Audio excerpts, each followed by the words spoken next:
नमस्कार, मैं हूं अंजू पंकज। बहुत बहुत स्वागत है आप सबका। बहुत कठिन है डगर पनघट की। इस बार दिल्ली के पूर्व सीएम और आम आदमी पार्टी के संयोजक कट्टर ईमानदार अरविंद केजरीवाल को बड़े अच्छे तरीके से समझ में आ गया है कि उनकी डगर आसान नहीं रहने वाली। दिल्ली की सत्ता में 2025 में फिर से वापसी करने का उनका जो सपना है वो धरा का धरा रहने वाला है। वरना आप खुद सोचिए, अरविंद केजरीवाल जिन्होंने दिल्ली के हर एक गली कूचे में हाल के दिनों में पदयात्रा की, उसके बाद उन्होंने बीजेपी और कांग्रेस पार्टी से नेता अपनी पार्टी में शामिल कर लिए और अब दिल्ली में विधानसभा चुनाव से पहले 31 उम्मीदवारों के नामों का ऐलान किया है, जिनमें 17 आम आदमी पार्टी के विधायक ऐसे हैं, सिटिंग विधायक, जिनके टिकट काट दिए हैं। बाहरी लोगों को अरविंद केजरीवाल ने मैदान में उतारा है। इन 31 में कम से कम 20 ऐसे उम्मीदवार हैं जो बाहर से आए हैं। तो किस बात का डर है अरविंद केजरीवाल को?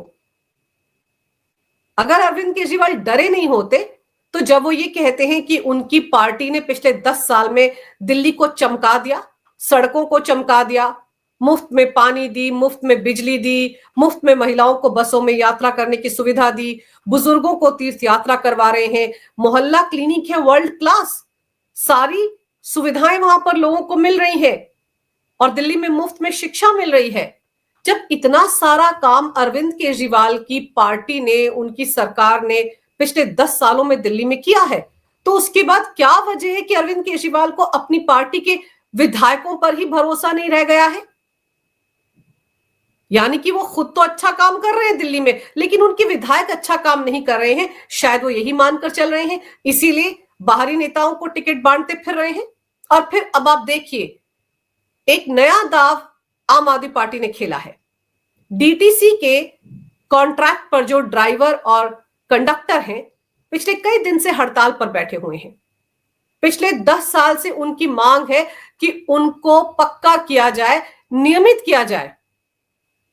इसी मांग को लेकर वो हड़ताल पर भी थे। उनका मामला दिल्ली हाईकोर्ट में भी चल रहा है, जिस पर 16 दिसंबर को सुनवाई भी होनी है। वहां पर भी उन्होंने याचिका डाली है कि उनको नियमित किया जाए, रेगुलर किया जाए।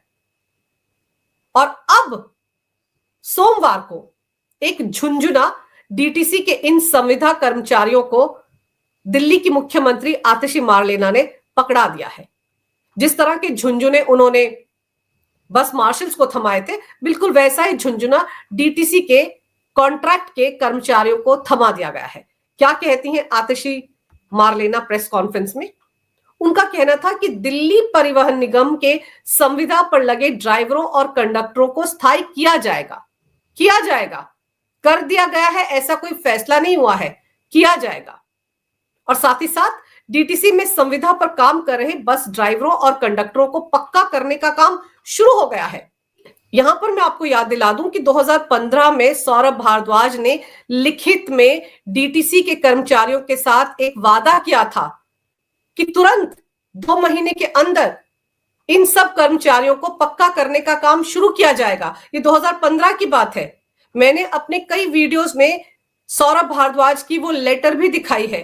आज मुझे वो लेटर मिल नहीं रही थी, वरना मैं आपको फिर से दिखाती कि किस तरीके से सौरभ भारद्वाज ने उस वक्त लिखित में भरोसा दिया था डीटीसी के संविदा के कर्मचारियों को कि उनको तुरंत पक्का कर दिया जाएगा। और तब भी कहा गया था कि एक कमेटी का गठन कर दिया गया है और वो कमेटी किस तरीके से इन्हें रेगुलर करना है, इस प्रक्रिया पर काम करेगी। ये 2015 की बात है और अब दिसंबर 2024 है। यही भाषा आतिशी मारलेना बोल रही हैं। वो कहती हैं कि इन्हें पक्का करने का काम शुरू हो गया है। कहां शुरू हुआ है, किसने शुरू किया है, उसके बारे में भी इस प्रेस कॉन्फ्रेंस में बता देती। और फिर वो कहती हैं जल्द ही इन्हें पक्का करने का प्रस्ताव दिल्ली सरकार पारित कर देगी। चुनाव सिर पर है। अरविंद केजरीवाल की पार्टी चुनाव जीतकर दोबारा सत्ता में लौटेगी या नहीं लौटेगी, किसी को नहीं पता, लेकिन आतिशी मारलेना कहती हैं कि जल्द ही इन्हें पक्का करने का प्रस्ताव दिल्ली सरकार पारित करेगी, बिल्कुल वैसे जैसे बस मार्शल्स के साथ किया गया। उनको लेकर भी तो ये कहा गया ना, प्रस्ताव पारित कर दिया गया है, फाइल एलजी को भेज दी गई है, लेकिन एलजी फाइल को आगे नहीं बढ़ा रहे हैं।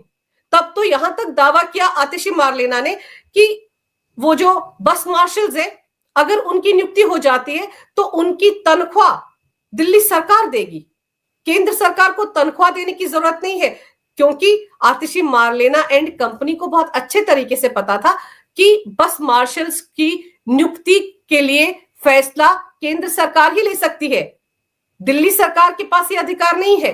इसलिए फाइल एलजी को सौंप दी गई है। ये राग अलाप कर उस मामले को भी अधर में लटका दिया आतिशी मारलेना ने, और अब वो दिल्ली के डीटीसी के संविदा अधिकारियों के साथ भी यही खेल खेल रही हैं।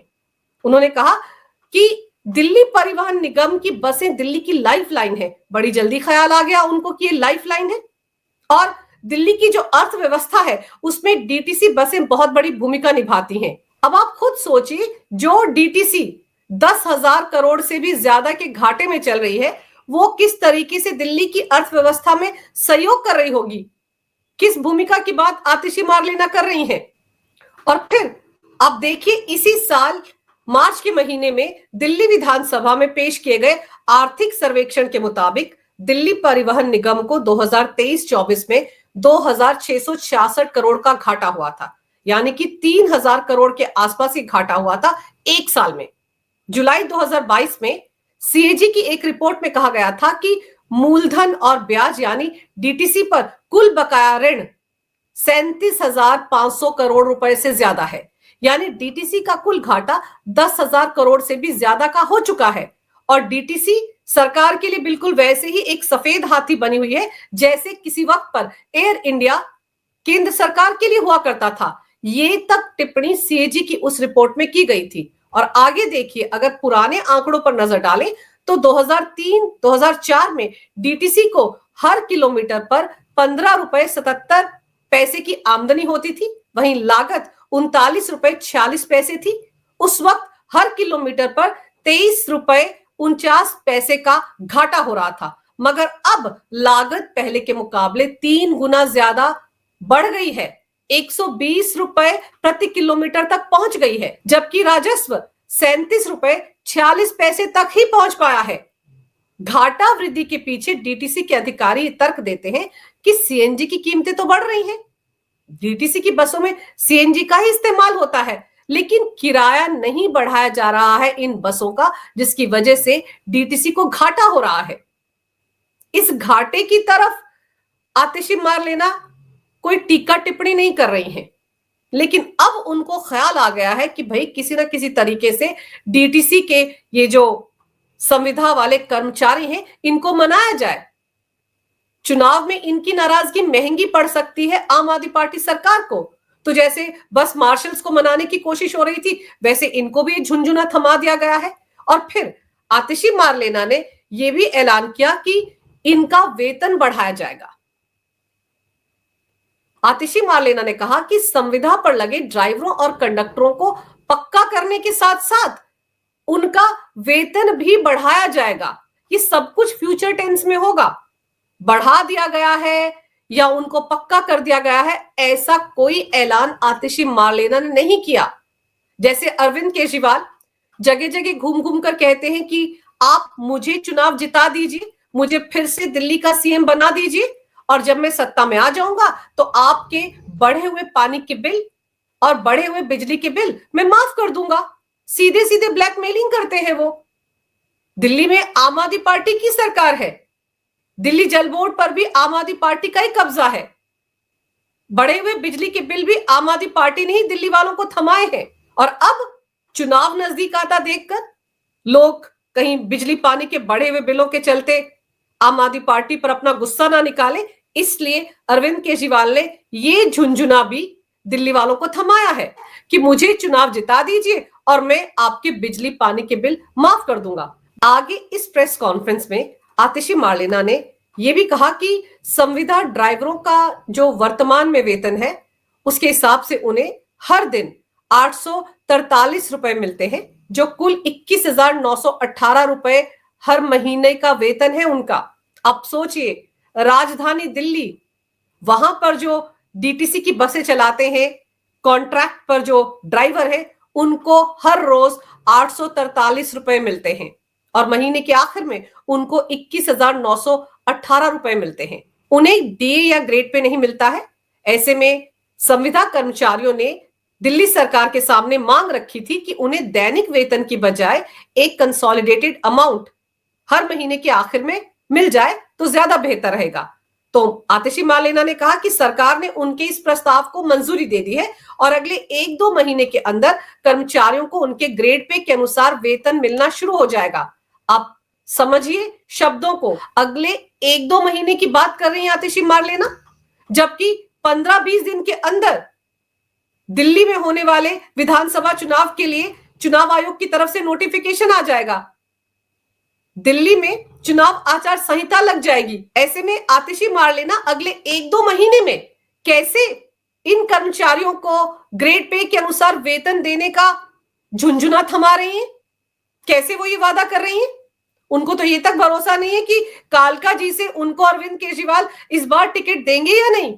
लेकिन डीटीसी के कर्मचारियों को लॉलीपॉप दे रही है आतिशी मार्लेना कि सब कुछ हो जाएगा आने वाले दिनों में, आने वाले 1-2 महीने में। डीटीसी के इन कर्मचारियों की मांग तो 2014 से चली आ रही है और अब जाकर जब चुनाव होने वाले हैं तो आम आदमी पार्टी को इनका ख्याल आ रहा है और इनके साथ भी झूठे वादे किए जा रहे हैं। आपको इनकी मांगे माननी है, वो जो 15-16 मांगों का इनका एक पूरा का पूरा मांग पत्र है, आप उस पर ध्यान दीजिए। आप सारी की सारी मांगे मान लीजिए। सबसे बड़ी मांग तो यही है कि इनको रेगुलर किया जाए। जो 2014 से इनकी मांग चली आ रही है उस तरफ ध्यान नहीं दिया गया। आगे देखिए, आतिशी मार्लेना ने कहा कि प्रस्ताव के मुताबिक जो प्रस्ताव दिल्ली विधानसभा में पास होगा उस प्रस्ताव के मुताबिक संविदा कंडक्टर्स का वेतन 21,900 रुपए से बढ़कर 29,250 रुपए हो जाएगा। वहीं संविदा ड्राइवरों को 21,918 रुपए मिलते हैं, अब उनका वेतन बढ़कर 32,918 रुपए हो जाएगा। इस वेतन वृद्धि के चलते 222 करोड़ का खर्च आएगा जिसे दिल्ली सरकार वहन करेगी। दिल्ली सरकार रहेगी तो वहन करेगी ना। ये तो 2 महीने बाद की बात हो रही है। प्रस्ताव दिल्ली विधानसभा में रखा जाएगा, पास होगा, फिर उसकी फाइल एलजी के पास जाएगी। ये काम क्या 1-2 दिन में हो जाएगा?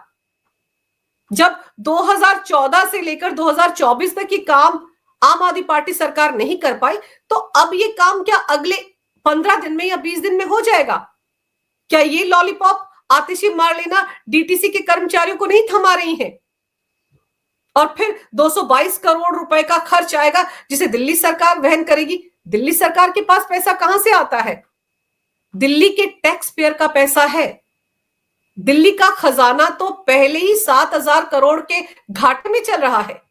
वित्त विभाग के सचिव ने एक चिट्ठी लिखकर आतिशी मार्लेना को ये जानकारी दी थी अभी 1 महीना पहले, और उसके हिसाब से तो अगले 1-2 महीने में दिल्ली सरकार के पास इतने पैसे भी नहीं है कि वो दिल्ली के सरकारी कर्मचारियों को तनख्वाह दे सके। इतना पैसा भी नहीं है। दिल्ली के सरकारी खजाने का ऐसा हाल 31 साल में पहली बार हुआ है। शीला दीक्षित ने भी दिल्ली पर 15 साल राज किया था। उनके वक्त में तो कभी दिल्ली सरकार के खजाने की ऐसी जर्जर हालत नहीं हुई। आगे आतिशी मार्लेना ने कहा कि सरकार निकट भविष्य में इन संविदा कर्मचारियों को स्थायी करने के प्रस्ताव को अंतिम रूप देने की प्रक्रिया में है। ये प्रक्रिया में क्या होता है? प्रक्रिया में तो 2014 से चली आ रही है, तो पिछले 10 सालों में वो काम आज तक नहीं हुआ और आतिशी मार्लेना कह रही है कि अगले 1-2 महीने में हो जाएगा। आप सोचिए किस तरह से बेवकूफ बनाया जा रहा है डीटीसी के संविदा कर्मचारियों को। और आतिशी मार्लेना पर कोई भरोसा करे तो कैसे करे? आतिशी मार्लेना ने इसी साल जब वो बजट पेश कर रही थी दिल्ली विधानसभा में, तब उन्होंने ये ऐलान किया था कि देखिए, दिल्ली की 18 साल से ऊपर की उम्र की महिलाओं को हर महीने 1-1 हजार रुपया उनके खाते में दिया जाएगा। दिल्ली की महिलाएं इंतजार करने लगी। अरविंद केजरीवाल तिहाड़ जेल चले गए। जब अंतरिम जमानत पर बाहर आए तो उन्होंने ऐलान किया कि जब मैं तिहाड़ जेल से बाहर आ जाऊंगा तब दिल्ली की महिलाओं के खाते में हर महीने 1-1 हजार रुपया ट्रांसफर किया जाएगा। अभी कुछ दिन पहले जब अरविंद केजरीवाल पदयात्रा कर रहे थे, उस दौरान फिर उन्होंने कहा कि बहुत जल्द वो दिल्ली की महिलाओं के खातों में 1,000 रुपया ट्रांसफर करने वाले हैं। और उसी दौरान आतिशी मार्लेना ने फिर कहा कि बहुत जल्द महिलाओं के मोबाइल फोन पर SMS आएगा कि उनके खातों में 1,000 रुपया ट्रांसफर कर दिया गया है। लेकिन कोई आसार नहीं है कि दिल्ली की महिलाओं के साथ किया गया ये वादा आम आदमी पार्टी पूरा करेगी, क्योंकि 2022 के विधानसभा चुनाव जब पंजाब में हुए थे, उस वक्त आम आदमी पार्टी ने अपने घोषणा पत्र में यह वादा किया था कि पंजाब की महिलाओं को जिनकी उम्र 18 साल से ऊपर है, उन सबको भी उनके खातों में हर महीने 1,000 रुपया ट्रांसफर किया जाएगा। लेकिन अब देख लीजिए, 2022 में आम आदमी पार्टी चुनाव जीती, भगवंत मान की सरकार बन गई और 2024 दिसंबर आ गया है। आज तक पंजाब में महिलाओं के खातों में 1,000 रुपया ट्रांसफर करने का वादा आम आदमी पार्टी ने पूरा नहीं किया। तो मार्च महीने में दिल्ली की महिलाओं के साथ किया गया ये चुनावी वादा भी चुनावी वादा ही रहेगा। अब आम आदमी पार्टी के नेता बहुत जल्दी कहने वाले हैं कि आप हमें वोट दीजिए, फिर से अरविंद केजरीवाल को दिल्ली का CM बना दीजिए, आम आदमी पार्टी को जिता दीजिए, और जब अरविंद केजरीवाल की सरकार चौथी बार बनेगी, तब वो दिल्ली की महिलाओं के खातों में हर महीने 1,000 रुपया ट्रांसफर करेंगे। यही होने वाला है। तो ऐसे में जब दिल्ली की महिलाओं के साथ विधानसभा के अंदर खड़े होकर जो वादा आतिशी मार्लेना ने किया था, वो वादा पूरा नहीं हो पाया है, तो DTC के इन कॉन्ट्रैक्चुअल कर्मचारियों के साथ जो हवाई वादा आतिशी मार्लेना ने किया है प्रेस कॉन्फ्रेंस में, उसकी गंभीरता को भी समझा जा सकता है। सिर्फ चुनाव जीतने का एक स्टंट है। दरअसल ये मजबूरी है आतिशी मार्लेना की। जो पाठ उनको अरविंद केजरीवाल पढ़ाते हैं, उनको वही पाठ प्रेस कॉन्फ्रेंस में बैठकर सबको पढ़ाना है। अरविंद केजरीवाल को तो पता है कि उनको DTC के कॉन्ट्रैक्चुअल कर्मचारियों के गुस्से का भी शिकार होना पड़ेगा चुनाव के दौरान। बस मार्शल्स का गुस्सा भी आम आदमी पार्टी पर उतरेगा। दिल्ली के स्कूलों में जो कॉन्ट्रैक्ट पर टीचर हैं, उनका गुस्सा भी आम आदमी पार्टी पर उतरेगा। इन सब को इन्होंने 2015 में ही लॉलीपॉप दिया था कि इन्हें रेगुलर किया जाएगा, लेकिन रेगुलर करना तो दूर, इनको तो वेतन भी नहीं मिलता है रेगुलर तरीके से। हर महीने इनको तनख्वाह नहीं मिलती है। DTC के इन कॉन्ट्रैक्चुअल कर्मचारियों को दीपावली के मौके पर भी समय पर वेतन नहीं दिया गया था। तो ऐसे में जो वेतन बढ़ोतरी का वादा एक तरह से आतिशी मार्लेना इनके साथ कर रही थी, वो वादा भी धरा का धरा रह जाएगा, वो पूरा नहीं होने वाला है। और फिर आतिशी मार्लेना अगर इतना बड़ा ऐलान कर रही थी इस प्रेस कॉन्फ्रेंस में, तो जाते जाते बता देती कि कौन से महीने से ये कर्मचारी रेगुलर हो जाएंगे, किस महीने से उन्हें बढ़ा हुआ वेतन मिलेगा, ये नहीं बताया गया। लेकिन निकट भविष्य में बहुत कुछ होगा, ये कहकर वो एक झुंझुना इन कर्मचारियों को थमाकर चली गई। तो अब इसी से अंदाजा लगाया जा सकता है कि आम आदमी पार्टी इन सब कर्मचारियों से किस कदर डरी हुई है, और इनको ये इनके इन प्रकारेण मनाने की कोशिश हो रही है। और ये जो 222 करोड़ का भार पड़ेगा, अतिरिक्त भार पड़ेगा दिल्ली के खजाने पर, ये जो ऐलान आतिशी मार्लेना ने किया, इससे तो ऐसा लगता है कि 222 करोड़ का एक और घोटाला आम आदमी पार्टी सरकार में होने जा रहा है। वैसे भी 1 दर्जन से ज्यादा घोटाले अरविंद केजरीवाल सरकार और आतिशी मार्लेना सरकार पर है। तो ऐसे में हो सकता है जाते जाते 222 करोड़ का एक और घोटाला करते जाए, क्योंकि आम आदमी पार्टी दोबारा से सत्ता में आएगी, इसकी कहीं कोई गारंटी नहीं है। और ये बात अरविंद केजरीवाल भी जानते हैं और दिल्ली की CM आतिशी मार्लेना भी जानती हैं। अगर आपको ये वीडियो अच्छा लगे तो कृपया इसे लाइक करें, शेयर करें। अगर आप पहली बार मेरे चैनल पर आए हैं तो कृपया मेरे चैनल को सब्सक्राइब करना ना भूलें। मेरे चैनल को अपना पूरा समर्थन दें। ये वीडियो देखने के लिए बहुत बहुत धन्यवाद। नमस्कार। भारत माता की जय हो। वंदे मातरम और जय श्री राम।